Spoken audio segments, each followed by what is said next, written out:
So yun mga boss, try natin i-flush siya. Maglagay tayo ng gumamit tayo ng R22. R22 muna yung gamitin natin. Wala pa tayong nitrogen. Kung may nitrogen sana mas maganda, mas malakas ang pressure niya. Pero ito lang muna yung available natin. Susubukan natin siya i-flush mga boss, para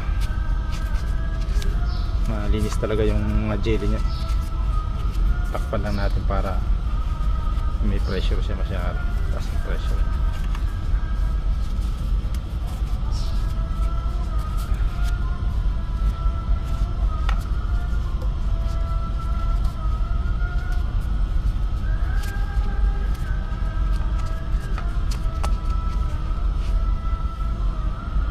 Buksan na natin mga boss.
Sundutan pa natin mga boss, isa pa.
Yun mga boss,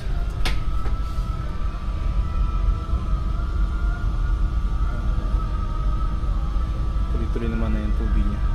Sana ikaw ko na papansin niya.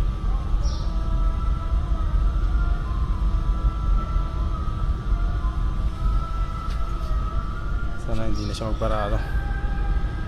Kailangan talaga lagyan to palagi ng mga valve eh. Lagyan to ng valve bawat unit niya eh, para dire-diretso yung pressure niya. Kasi nga naglulusot-lusutan lang yung pressure niya, hindi solid yung pressure niya na diretso sa drain. Lumalabas sa ibang unit. So nakaano na rin naman yun, reschedule na rin yun. So yun lang mga boss, maraming salamat.